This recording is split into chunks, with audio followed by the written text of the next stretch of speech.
While everyone has been dreading the inevitable live-action My Hero Academia Netflix adaptation, I have low-key been excited for it, since the One Piece live-action adaptation had been received very well by critics and fans alike. It's given me some hope for the live-action My Hero Academia adaptation. Even though I'm still pretty worried about Joe B. Harold being the writer for it, I'm still going to watch it because I feel My Hero Academia has the potential to be a big superhero cinematic universe, which is why I came up with a rough outline on how I believe the MHCU, aka the My Hero Cinematic Universe's first phase, should look like. And yes, I'm ripping off of the MCU phase system just because it fundamentally works and helps with outlining the direction a universe should be going in. I mean, just look at the success of the Infinity Saga and that should be proof enough. Of course, the first phase of the MHCU will be adapting the UA Beginnings saga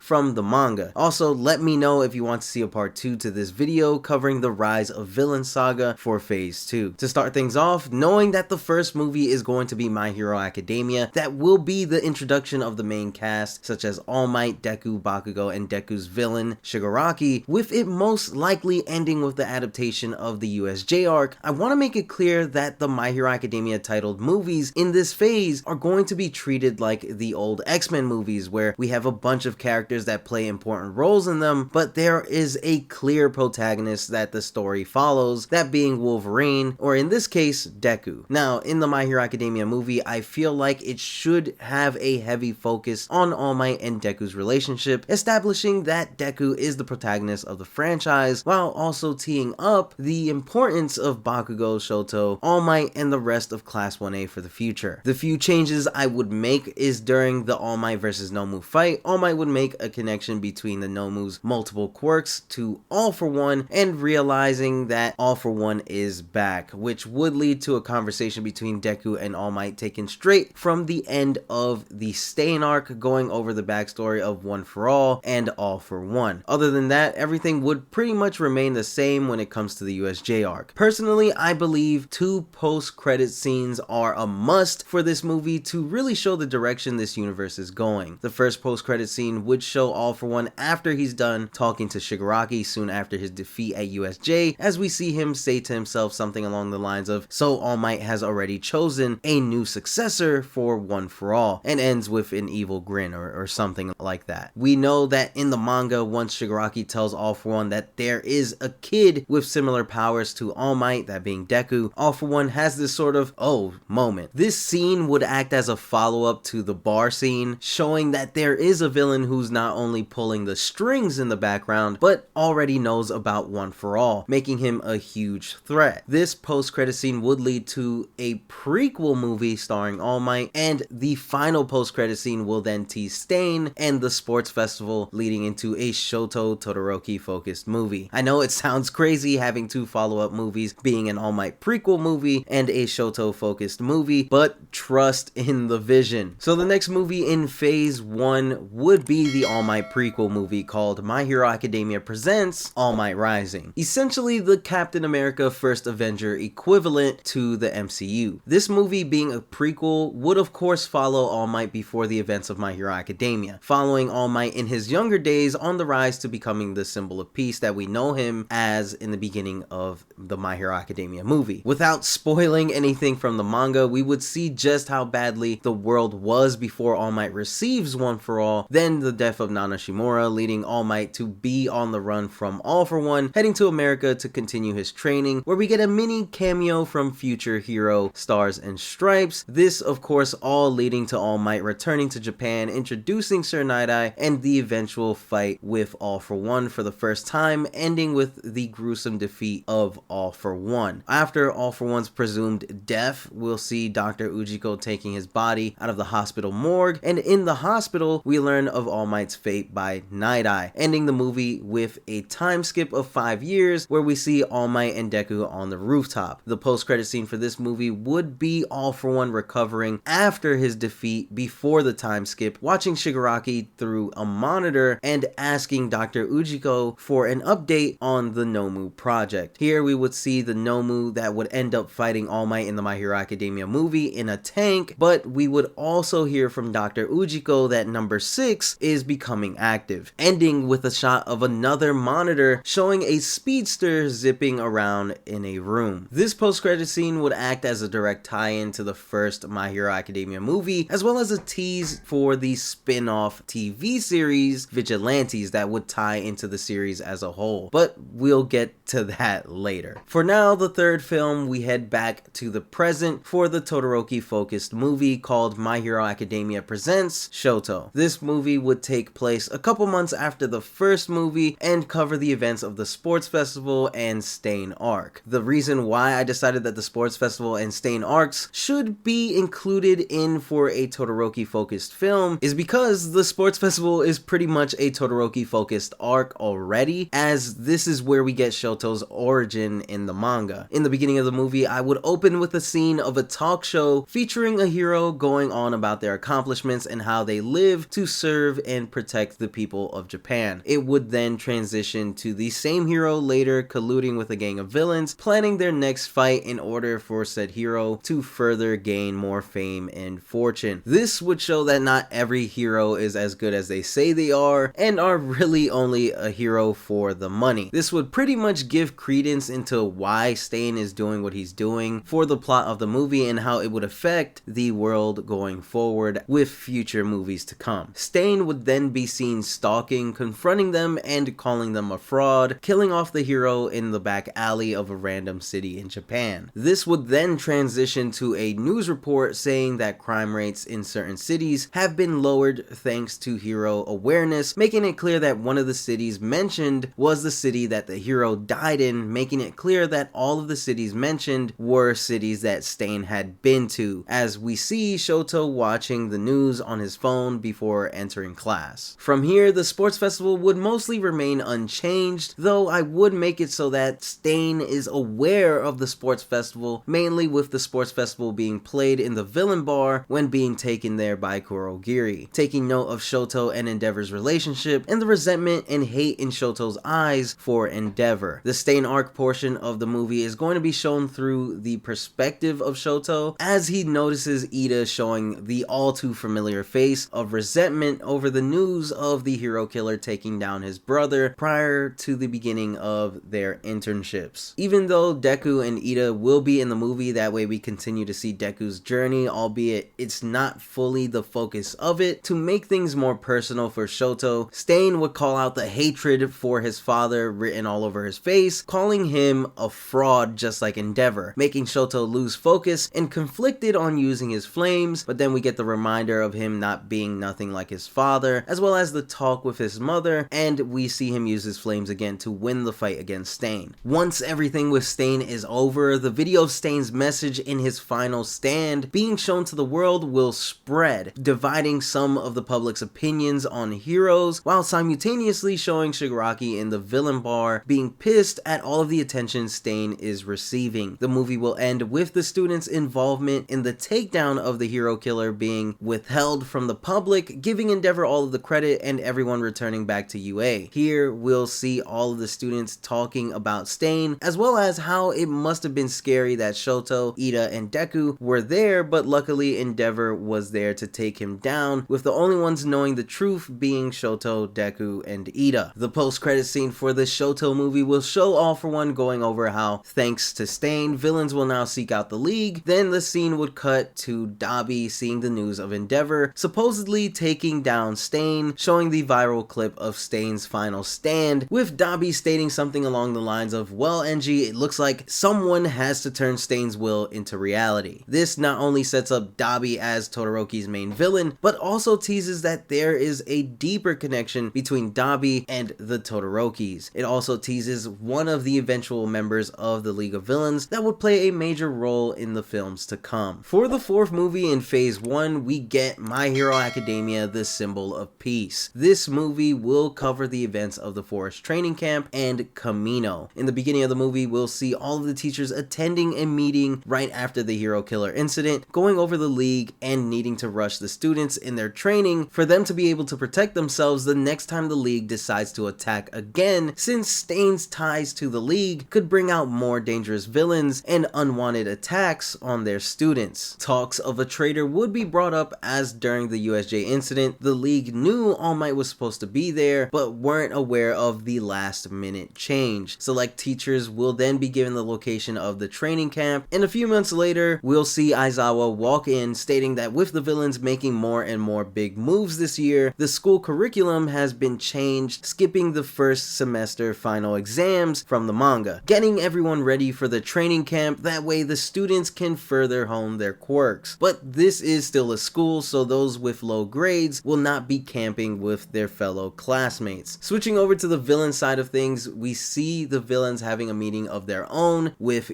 Giren, introducing new League of Villain recruits to Shigaraki and Kurogiri in the villain bar. The lineup here would be exactly the same as the manga, with Dabi, Toga, Spinner, Twice, Compressed, Magni, Muscular, Mustard, and Moonfish all being there. Everyone introduces themselves, but just like in the manga, Shigaraki doesn't like this batch of villains because of their attitude and personalities and wants them gone. Mustard will say something that pushes Shigaraki to the edge and ends up dying in a sort of oh shit kind of funny moment that catches everyone in the bar off guard, that gets everyone ready to fight. Kurogiri interferes, opening portals, calming down the situation, and that's when we see All For One speaking through the monitor, agreeing with Kurogiri, reminding Shigaraki that everything he's doing is for him and that this team would be good for him to lead. He then tells Shigaraki that he knows the location of where the heroes are training the students, giving the team a target to capture, and that target being Bakugo, as All For One wants to make Bakugo turn to the villain's side. He then tells Shigaraki that he has a side quest for him on this mission, and that's to have a chat with Izuku Midoriya, as he feels all of his frustrations from being humbled by his defeat at the hands of All Might, and Stain taking all of the League's attention will be answered. After this, for the most part, the forest training camp would continue as normal, but with Mustard having died at the bar, the students that would have gone against Mustard would now be going against the four-armed Nomu. Of course, with Shigaraki on a side quest, after Deku's fight with Muscular and run-in with Aizawa on his way to Mandalay, is when we'll see Shigaraki on his side quest confronting a beat-up Deku to talk. This is where we would get the shopping mall conversation from the manga. Once Shigaraki is finally set on killing All Might and becoming the symbol of chaos, a portal will open up and Shigaraki would then take his leave. After these few changes, the arc would then continue as normal, and so will Kamino. The movie will end with Bakugo back with the heroes, All Might going into retirement, the League of Villains on their own, All For One and Tartarus, and the students now all living in dorms at UA for their safety. The post-credit scene for this movie would be All Might talking to All For One and Tartarus, basically giving us their one-on-one conversation from the manga, teasing that All For One will be back. Now, earlier I did mention that the post-credit scene for the All Might prequel movie would lead to a vigilante spin-off TV show, and after the My Hero Academia Symbol of Peace movie is when we would get the vigilante show. I think this would be the perfect spot to place this show, since now that All For One is now in Tartarus and won't be making a physical return to the series until the third phase, the show would focus on the 5-year gap between the All Might prequel movie and the first My Hero Academia movie. This show is where we would see some of All For One's other operations when it came to the Nomus, why they were being created, and why they were genetically modified to be able to hold multiple quirks, and the connection between All For One and Number 6, the main antagonists of the show. Just like the manga, vigilantes would give us background on certain heroes and villains, fleshing them out further while making sure that certain returning characters don't outshine the main cast, that of course being Koichi, Knuckle Duster, and Popstep. For the most part, as long as the show explains that All For One's goal with the Nomus was to perfect what it would take to make the perfect body that could handle All For One's quirk and the quirk singularity, the adaptation should be on par with what we see in the manga over the course of a few seasons, lasting close to the end of the second phase. Now, that's pretty much my outline for the entire first phase of the My Hero Cinematic Universe, the MHCU. This, I believe, perfectly captures the entirety of the UA beginning saga from the manga, while also giving us some extra world building from the Vigilante show. For the most part, there were definitely some changes from the manga, but I feel these changes are justified in making these movies work better for live action purposes. You know, Netflix, if you need someone passionate about My Hero Academia to help with those movies, I'm more than willing to be a part of it. Just, you know, hit me up. Regardless, what What do you all think about my take on what the first phase in the My Hero cinematic universe should look like? Do you all agree or feel like there is a better way to go about the UA beginning saga from My Hero Academia being adapted into live action by Netflix? Let me know in the comment section below, and if you enjoyed the video, then be sure to Detroit smash that like button and subscribe to the channel with notifications turned on so that you don't miss a new video. With that said, stay safe, and I'll see you all in the next one. Peace.